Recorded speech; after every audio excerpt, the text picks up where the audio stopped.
When I saw people in a room, not people who were all sort of well-dressed, these ivory tower scholars or these corporate, no, it was just people who looked like me. It was people with their babies. It was rap artists. It was, small business owners. But in that diversity, people were showing up and taking up space as who they are with their J's on, with their rope chains. Some people had on yoga pants. I just was like, this is what it's about. Yeah. Did I make a lot of money from it? Nope. It's something that I can't stop doing. Hey everyone, welcome to Honey and Hustle. I'm your host, Angela Hollowell, and today I am speaking with Stephanie Reed, who is the founder of Aspire to Hire. In this episode, you will learn how she is bringing together hip hop, higher ed, and lasting career change. Thanks so much for joining us today. This podcast is free and will always be free and available on YouTube, Spotify, Apple, Good Pods, Hey Tide, you name it. While it's free for you to consume, it's not free for us to create. We pay our video editors, writers, production assistant, and operations manager for helping us make this show come to life. If you'd like to support us in making this show, please consider subscribing to our Substack community, using our affiliate links, or just simply sharing the show with someone who might enjoy it. All right, let's get into this conversation. So you already have a full-time job kind of working in diversity, equity, and inclusion. Why did you decide to start another business, something that's in a similar vein? Well, I started the business I think diversity has become an add-on to the business that I started. I started the business to really help people connect their passions and their values to their career, and to really help people not rely so heavily upon this narrative in American society that higher education is going to lead you to this satisfaction in your career, because that is absolutely not the case. Not at all. So I started the business for that reason. And then, I realized that diversity and equity was really already a part of that, because so often people who look like me are those who don't see the forest for the trees. They get left behind in the educational system. So naturally, DEI became part of Aspire to Hire. I was doing DEI work in higher education first. So it really got my wheels turning and helped me to figure out how to actually evolve Aspire to Hire and create a consulting arm out of it. Yeah. And that was actually going to be my next question, like, had you worked with students before? Because, when I think about the work that you're doing, connecting people to careers that they care about, and which isn't necessarily something we always talk about. We talk about having a career, Right. a sustainable career that we can do for a long time, Right. a career that pays well, but not necessarily something that we want to do Right. all the time. And so I'm thinking well, how do you know that people are getting in these unsatisfactory jobs, Great question. So it was because of my experience in higher education. So I began as a career counselor. So that was my introduction to this whole idea of people finding career satisfaction or not finding it, for that matter. Because even in higher ed, we would serve alumni of the institutions where I worked. And a lot of the time, we would get a lot of requests from, alums who were 10, 12 years out from their graduation date, still having no clue what they're doing, just sort of jumping from job to job, and didn't have any sort of themes in their career path. So that was the impetus for my curiosity around, why is this an issue? And most of the beginning stages of my business grew out of my own journey, because I didn't know what it was that I had. And so I created a theory, right, that I aspire to hire, right? I've never found career satisfaction in any one place. And then I realized that the satisfaction I was looking for was really in me. It wasn't an external place or a solution. I had to find that internal driver. And so then I developed this idea. It started as a blog. Remember when blogs first came out? So I just started writing about my own journey and problems as I was a young professional, and people were reading it and people were connecting. And when I say people, not just, I was thinking I was writing and speaking to a audience of like 18 to 20-year-olds, but there were 50-year-olds coming to some of the classes I was teaching in my community. At this time, I lived in Philadelphia, PA. Okay. So I was teaching little classes about how to help people use social media for their career development. And I found that there were like 65-year-olds who were like on my wait list to get in my class. And Wow. so out of that, I just decided to give a little bit more to people who were looking for career satisfaction. Yeah. Going off on a tangent here for a second. So Okay. before we started recording, I asked you if you were on Twitter, and you were like, absolutely not. I'm not. So when you talk to people about how to use social media to gain career development, gain professional experience, just learn and grow as a young professional, sometimes when I say, yeah, I'm on LinkedIn, people are like, LinkedIn, you know? Right. I only get on LinkedIn when I'm looking for a job. You know, they don't post, they don't interact, they don't, use their network how their network could be used to its full potential. So talk to me a little bit about how you coach people in using social media for professional development. Wow. So many ways. I started coaching young people when I was touching them every day. When I was in universities working for universities and just listening to students and how they engaged. And so I thought I should try to help them reframe the way they're spending their time. They were spending inordinate amounts of time, following people on Twitter and Instagram who weren't really doing anything connected to what they really cared about in the world. They were just, the hot up and coming thing. So I was helping them to just redirect their activity on social media so that it could be fruitful for them in some ways. And then I helped them to, my messaging was around, maybe you should sort of reverse engineer this, right? So when I first started teaching, I used to teach LinkedIn courses, like how to use LinkedIn to really build a career brand, a personal brand for your career. And I was helping them understand what I meant by reverse engineer. So if there are people who are doing the work that you aspire to do, you follow them, you connect with them, but you should be really studying their LinkedIn profiles from the bottom up and what kind of activities are they engaged in? What was their degree in? Do they have additional interests? Who are they following? So that was the beginning of my messaging around social media. And I haven't really gone away from it too much, and which is why I'm not on Twitter. I find that Twitter, now X, was more about putting out news bites and sound bites, and it wasn't really giving me anything in return. So I stopped using it much. And then once it became X, and now for, I think, value reasons and personal reasons, I don't use X because of what Twitter became in the socio-political environment that we've seen over the last 3 or 4 years. Yeah. But if students still use it, I still try to get them to understand that there is some value in organizations who are using it to put out great messages. So still trying to get people to connect their activity online to things that align with their values. Yeah. And I think that's super great. I mean, I completely understand not wanting to use Twitter now. But I think despite a certain person's best efforts, it is still an incredible place to learn and to grow and to connect and have conversations. That's good. And show a little bit of your personality. I feel like LinkedIn, they only want like this much personality, not a lot, Right. Let's not get crazy. So yeah, I mean, like it's a double-edged sword. I can't speak for what it will hold, but Right. I definitely can speak for it being a place for like thought leadership and a place for building your personal brand. It's good to hear that. I moved away from it because it didn't seem that way, and that could be because of the people I was following. But I think LinkedIn, I am a bit of a what is it called?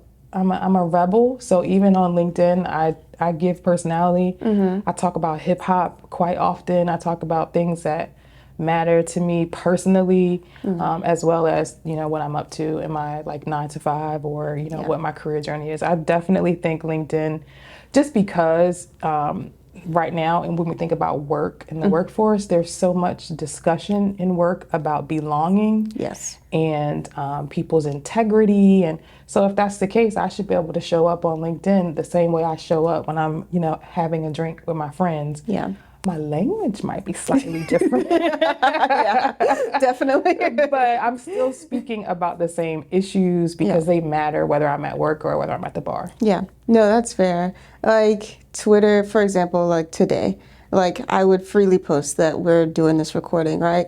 But I'm probably not going to post that I'm going to see Duran Bernard tonight. Like that's just not a LinkedIn That's true. thing, you know? True. That's true. I wish it was. I wish I could find a way to make it connect. Yeah, I don't know though. I don't know. And it's not that it doesn't matter to me. I love R&B. I love Black people. I love queer people. I love it all. Right. You know, and music, photography was a big part of my career, but that has never made it to LinkedIn really either. So I don't know. Maybe I feel like I'm faking it. I don't know about that, but I don't know. We'll get better. But going back to some of the work that you were doing in terms of just like professional development for alumni. First of all, I went to UAB. I have no idea what they do for alumni students, right? Mm-hmm. So I'm completely disconnected from that alumni network. And not necessarily by choice, but just because I'm just not educated on what they do, and I haven't really received a lot of correspondence on how that could be helpful. Okay. And there's a lot more resources now. I feel like UAB, University of Alabama at Birmingham, and a lot of colleges started like entrepreneurship programs after I left, so that's more prevalent. And there probably are a lot of resources for someone like me that I just have no idea how to tap into. Right. So for you to say that you had like 65-year-olds that like knew how to get in touch with you, number one. Wow. And like knew exactly what they were after and like wanted that in terms of career development. That to me stands out as being like a huge resource that, not everybody probably has access to or knows that they have access to. You're right. And really, when I think about it, Angela, if I reflect, most of those folks who were reaching out were not BIPOC folks. They were not queer. They were, generally cis, white, mostly female, who were seeking a transition because they just weren't happy or had gone through a life transition, and the husband either is no longer sustaining their financial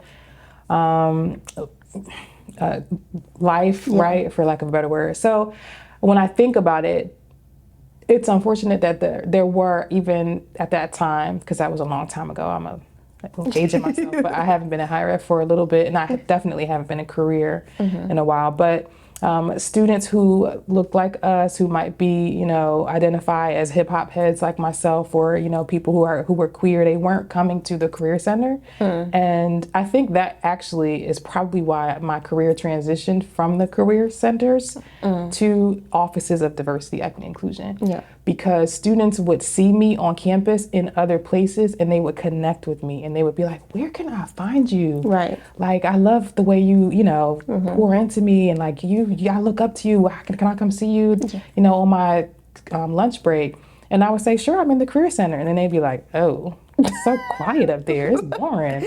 So eventually, not because of that, but my role in higher education moved into DEI. And that's when my life changed extraordinarily. Not just my work life, but my personal life, because I began to really connect with the students in different ways. So talk to me about that. Like, did you get into DEI work professionally pre-2020 or like? Yes. Yeah. Okay. Yes. Yep. And it's funny you asked that question specifically in that way, because I'm currently writing a book chapter about I call it Day One DEI leaders. Like, I've been doing DEI work for a long time. Yeah. And it really sort of grinds my gears that people think DEI is this burgeoning industry that happened after George Floyd. I mean, that's how it felt for a lot of people. Yeah. That's how it felt. And we're seeing the effects of people thinking about it like, well, I did this for this specific purpose, and now the moment has passed, and now I don't care. I being like X corporation insert here, you know? Right. You're right. Yeah. But no, wow, it was a very long time ago that I transitioned from sort of career development into diversity work. And in higher education, DEI has been a thing for a very long time because it was about giving marginalized populations access to higher education. And then once we got students to access higher education, mostly students of color, then we had to make sure that we could retain and graduate them. So there was a lot of nuanced work on campuses around different identity groups. First it was, just African American students. And then we realized we had to take care of Asian students. Then we realized we had to take care of LGBTQ plus students. It was like, okay, we have a lot to do. And all of those populations had various needs. So my DEI passion and work really started there. And then I became more aware. I hate to use the word woke, but because right now it's almost like a curse word. Yeah. Right. Yeah. But the more my consciousness level was raised, which is what woke really means, about what was happening around me within the system of higher education, I realized the work I was doing was really busy work. It was like, these are the students, help them stay here, let's get them to graduate. And then, and eventually I was like, but when are we gonna fix the root cause of students who look like me not being able to access your institution? When are we gonna address that your institutions are built upon years of, privilege and white supremacy culture, maybe even a little. So let's start to talk about that. And eventually that didn't necessarily align with what the universities were wanting to do until both COVID and George Floyd happened at the same time. Yeah. So not getting stuck on the pandemic, I want to talk specifically about policy. And I think that the policy that I want to talk about is something that people in the entrepreneur space and the small business space and nonprofit space think doesn't apply to them. Which is affirmative action. And a lot of what came out of that was people believing, one, like that affirmative action means that people who don't deserve opportunities are getting opportunities over the majority culture specifically, which is not what affirmative action is. Right. And definitely not how it's applied in the workplace. What affirmative action is, seeking communities that don't often get touched by these colleges and corporations, businesses, to give them fair access to opportunity, right? And it's just like opportunity. Opportunity doesn't mean guarantee. Opportunity doesn't mean like, we're giving this to you that you don't deserve it. It just means that, if we hadn't gone out of our way to recognize that there is a gap in our recruitment efforts, then we wouldn't have opened ourselves up to a diversity of people that would be able to be a part of our community, be a part of our college, be a part of our workplace. And so when I say that people who work for themselves or start their own businesses or organizations feel like they don't apply to them, it's because sometimes we start things that we think, I'm going to make this the best thing that it ever is. I'm going to hire the best people from the best places and create the best work culture, and it's just going to be awesome. We're going to have so much impact and make so much money and do all these things, and really, all these companies start to look the same after a while, and they all started one or two people, probably had the same thoughts you're thinking right now, like all these great nonprofits, we're going to do so much great Jedi work and be great, and they all look the same. And it's just like, how did this happen? Right. I'm glad you said that. And it's wonderful to hear someone else have the same observation. I even had this thought, and it's been sort of ruminating in my mind for a while. And it's based in this idea that some of these smaller companies or entrepreneurs don't think that these things apply to them, not just policy, but practice and intentionality. And I think I thought about it out of the issue that like Lizzo is having, right? These cultural icons who are creative, really entrepreneurs at the end of the day. They are also employing people. And so out of that, you are a business. You have to function understanding the policy, understanding what is lawful and what is not. And a person who is the face of an organization. Lizzo, it represents her brand, but she's also a person. So I thought that was just a really interesting way to sort of slice this up, right? It wasn't about affirmative action, but it's unfortunately about very similar, policy that comes down from federal legislation around harassment. So it all usually is politically laden with, motivations from either party based on who has majority at what time. Right. But I think you're right. I like to assume positive intent. So I don't think that there are corporations out here who set up anymore to be exclusionary. However, we are still part of a system where just maybe 60, 50 years ago, they were intentionally exclusionary. But we're still functioning within the same system and using the same practices and policies, and people are following those same paths and thinking, if I just do the right thing, if I just look for the best person, I'm surely not going to be excluding anyone. And that's not what the case is, which was why affirmative action was put into place. You had to actually take affirming steps to include more people who you intentionally used to exclude. And I think, it is a hard pill to swallow for any business owner, whether it's a huge corporate conglomerate or a small, startup, to say, well, I do have to be mindful.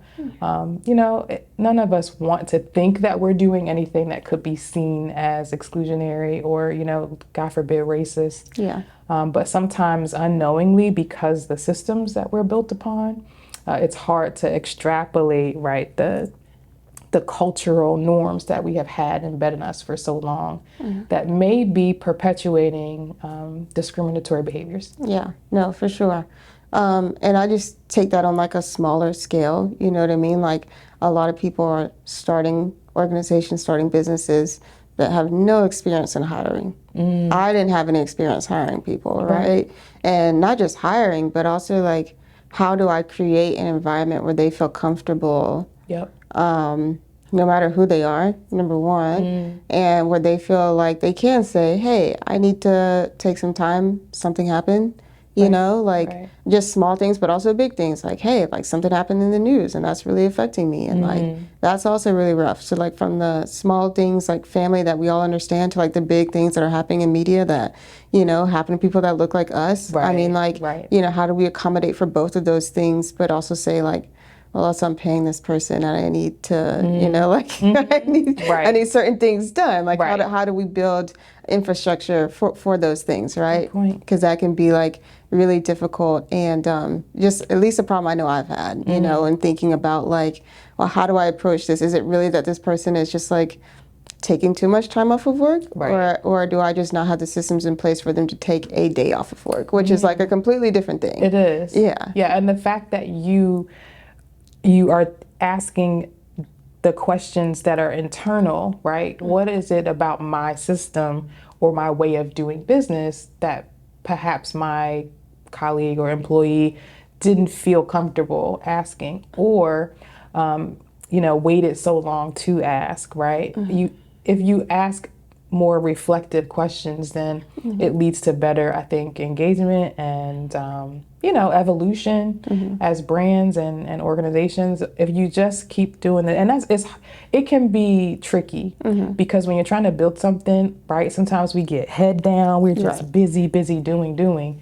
But sometimes you have to lift your head up and see what's happening around us and like, what ways am I impacting the people around me and the ecosystem that I function in? And the only way to do that is through reflection. It's also through some of the things that I know you speak about often, connecting with other people, right? Go to networking events and hear other people talk about their journeys, whether it's as, in entrepreneurship or in, pursuit of a 9-to-5, a traditional 9-to-5, if that really exists anymore. I don't know. Right. But I think, the fact that we have so much access to be able to connect and commune with other people and hear other people's experiences, it helps us to, I think, be better at what we're trying to do. So I have a question about hiring, kind of in this same vein.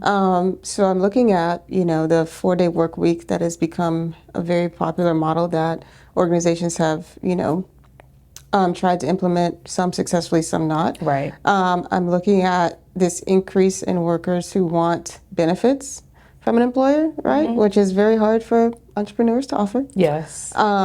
Because it's just so expensive for a smaller organization. I'm looking at flexible PTO, so not having a set number of paid time off days, but just like take it when you need it type of deal. Yeah. And those are, I would say, three of the biggest kind of trends that I'm seeing that we are seeing in this kind of evolution of what it means to have a healthy workplace, right? Right. So I would love to hear kind of your take on, one, whether any of these trends have anything to do with actually creating a healthy workplace. And you know, because I'm asking, because I'm like, is this something that small business owners should consider, right? Like implementing in their own workplace. Right. Wow, that's a very robust question. And I think it's because, right, like most of these policies, people really tend to only think of them in those sort of large scaled businesses. But really, they do have to apply in every type of business. So I appreciate the question. And I think of it in, I think, two lenses, right? The way to build more inclusion and equity, and perhaps even diversity in your work, right? Because the more rigid your policies are, the less likely you are to attract a broad range of types of people from different backgrounds and experiences. So if you are an organization that can afford to have both full-time, part-time, contracted work, contracted employees, then you can have some variety in how you, I think, operationalize these kind of policies. But as an entrepreneur who, you know, maybe you are one and you have contract employees from time to time, you have to think of it so differently, and it becomes operationalized because the practice is much more personalized. You're speaking directly with your employee yourself, as opposed to having like a benefits manager handle any sort of human need that your employees are experiencing that can impact your business. So there's so many elements that impact the way these policies are operationalized and deployed in different environments. But I do think that they all have good intentions at the base. That, you know, offering people unlimited PTO can be very helpful, and it can build more or foster more wellness in your employees if practiced in good balance, right? If your business needs are being met, but also your employees are showing up to work healthy. And sometimes showing up to work is also, do you offer remote or hybrid options? People may need to tap less into their PTO if they can work from anywhere. So it all has to be this sort of combination of many policies and practices. I don't think it would work if, let's say, a company decided, I'm just going to offer, you know, unlimited PTO, and I'm not going to worry about offering, you know, wellness things. Like they can use whatever time they want to go do it somewhere else. The environment may not feel as healthy or sustainable in terms of sustaining wellness. You might be able to sustain your bottom line, but are your employees comfortable and happy? Versus a company that has all the resources to offer all the other bells and whistles. You can take as much time as you need, because guess what? You also work from home, and you only come in the office if we have a large meeting. And sometimes if you do decide to come work in the office, we have chair massages periodically. We have net pods that you can use. Like, so many companies are executing these things in so many different ways. I think it's hard to really customize what wellness looks like when you employ a lot of people. No, that's completely fair. And I think even now for smaller people, and I say small, I mean like small could be like 20 to 25 employees, which is still a significant number for someone to kind of think about, well, like what is going to work for the majority, if not all. And what is that going to cost me? And is that cost going to outweigh the benefits, or, contribute to the benefits of allowing this flexibility? And I think, again, like, and I've said this on previous episodes, like what the elephant in the room is that small businesses are the new companies. Like, they are now going to be at some point responsible for, creating a work culture that is healthy and that is not reminiscent of like these unhealthy work cultures that people working in 30, 40 years Right. and retiring. Right, Like, right. didn't allow them to have any hobbies, you know, didn't Right. allow them to have any family time. Right. You know, like, do we really want to continue repeating Right. that, Right. you know, for Right. years? And not to mention, and that's why I said I sometimes interrogate these kinds of policies and practices through this lens of inclusion because, you know, there are going to be instances where you can have all of those things in place and your work culture or your environment still feels toxic to some people.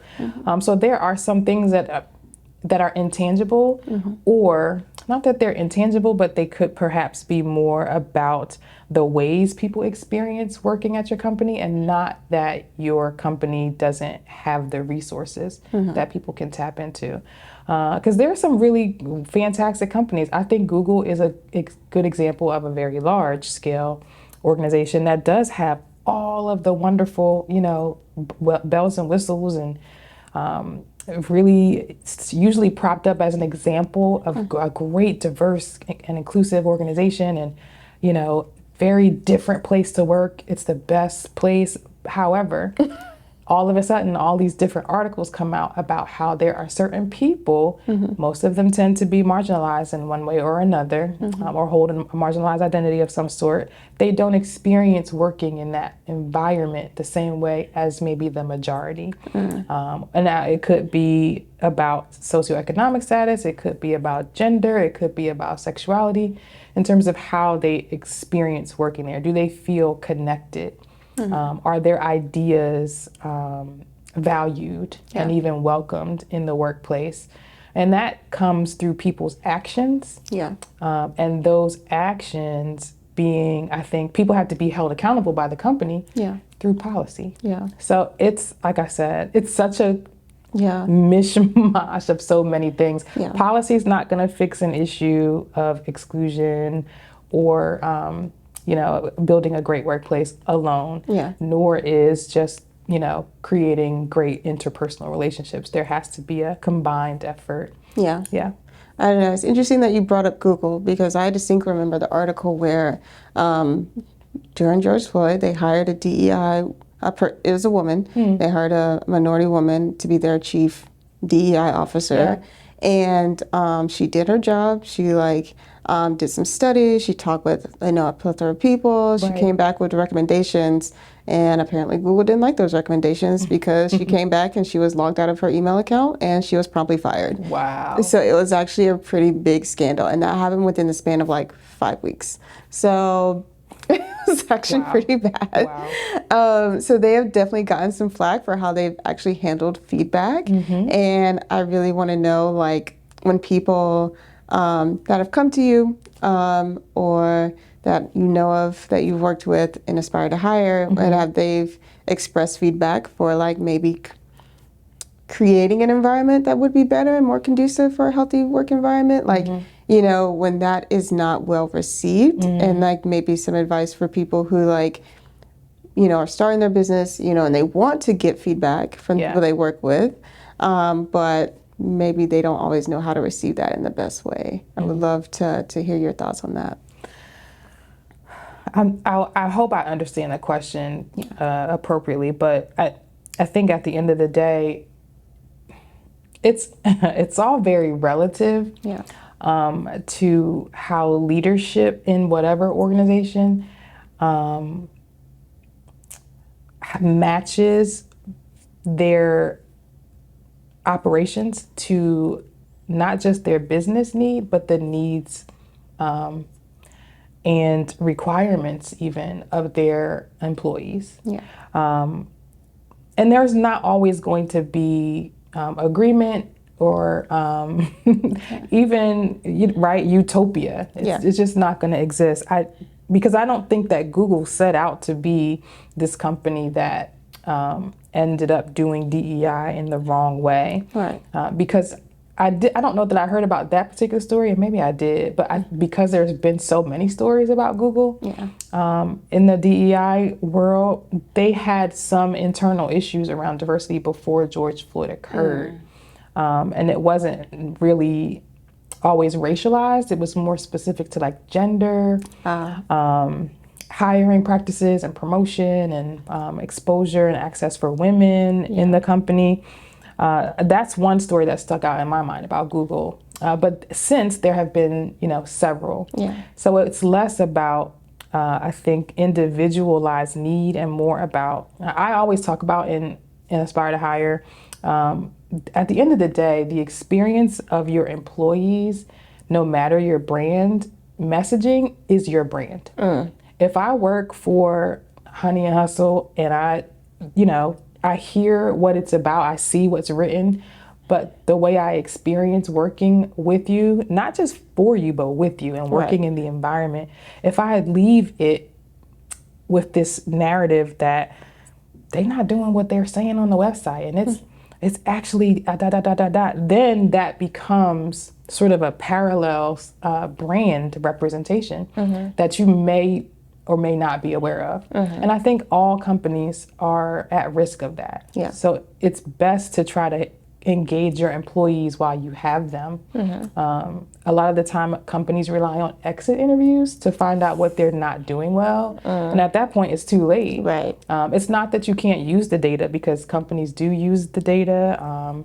It does help them see their blind spots, but it's better to have that practice along with constant engagement of your employees, checking in, creating inclusion for them while they're there, in order to hear what your story really is, but what your brand experience is actually at the ground level.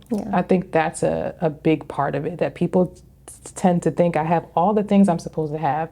My website says this, I have this vision, I have this mission, we have these values and we execute them this way. But there has to be some care given to find out if that has alignment with, what your people, both employed and whatever customers you're serving, do they experience those the way you want them to? And that's a different type of DEI work that most people are not actually doing. Yeah. And that makes so much sense. I mean, and I hate to call out Google, obviously, they're not the only company, but Right. If we were to take the big picture level and kind of bring it down, it's everything you're saying still applies, right? It's it makes a lot more sense to ask someone, what do you need to be successful in this role when they first start, rather than when they're out the door. Yes. Exactly. And make sure that what they need and what you have the capacity to provide align. Yes. You know what I mean? Especially when you're working with them a lot closer than the CEO of Google is working with one of their workers, Their DEI professional or anyone else. Yeah. I as much as when I left higher ed, I was very adamant about leaving and not going back. But there are some things that are in place within systems of higher education and within the way colleges and universities function that I think corporate and private sector could learn from. It doesn't mean that those environments were perfect, because they weren't. But there was some intentionality that was built into the way they do business that I think in practical ways could be useful in corporate spaces, and vice versa. So I think, people just have to listen.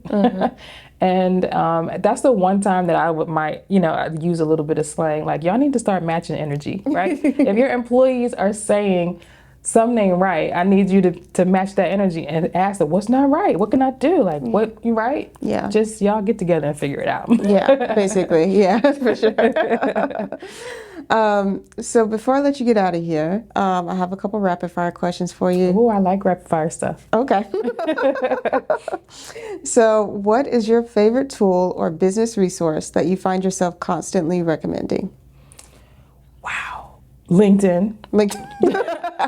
Honestly, it really is. Okay. Fair.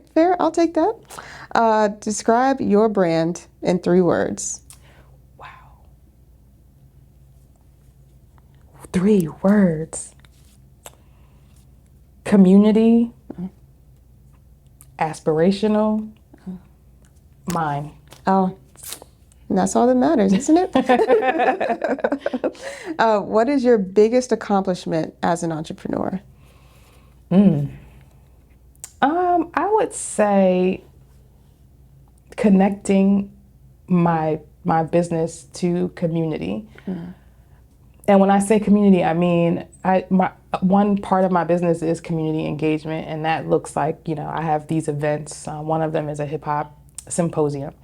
That I think has been my largest success story, but it was also my largest undertaking, and I learned a lot of lessons through failure. The first couple of times I tried to do it.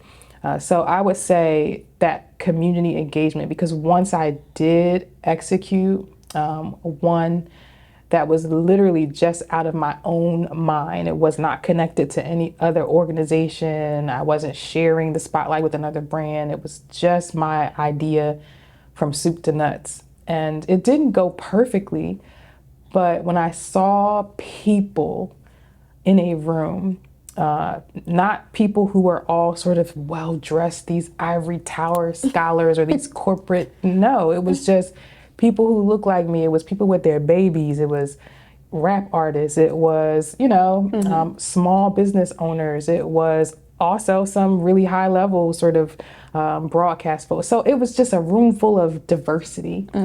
But in that diversity, people were showing up and taking up space as who they are, with their J's on, with their rope chains. Some people had on yoga pants. Some people had on business suits. I just was like, this is what it's about. Yeah. Did I make a lot of money from it? Nope. But it's something that I can't stop doing. So it's something that I have to replicate in my business, because that's where I think people really connected with me. Sorry, this is supposed to be rapid fire. That's and perfect. I just went all in. That's okay. That's okay. I love that story, because I think you made a really good point that sometimes your biggest accomplishment has nothing to do with money and has everything to do with execution. Yes. Yep. And that's the biggest thing in business. It's not having a great idea. It's like executing on a big idea. Yeah. What habits have you had to remove from your life since starting your business? Wow. Not setting appointments. And it's hard. And when I say appointments, I mean like when people from my personal life reach out, like, oh, can we FaceTime? I just want to catch up. I'm like, girl, let me look at my schedule. I promise you, it's calendaring, and it's not easy when you have to sort of calendar in your sister and your brother and even your mama. But in order to have a disciplined approach to achieve the execution, you just have to set those kinds of habits. And do I always keep it? No. But if I don't have it, I won't go to anything. Yeah, that's fair. So I would say definitely setting appointments and calendaring. Okay, I can respect that. Well, thank you so much for coming out today. I really appreciate it. This was fun. I really appreciate the invitation and having a chance to speak with you. Yeah, absolutely. I don't know. I felt like she knew me better than I knew her, and I don't know. We're going to have to change that. We're going to keep building this right here. Yeah, for sure. That's all for today's episode. And if you can't wait for the next episode, you can subscribe to our paid membership on Substack to get exclusive content like outtakes, bloopers, after-show thoughts, and more. If you enjoyed this episode, please be sure to give us a 5-star rating on your app of choice, or like this video on YouTube. We'll catch you in the next episode.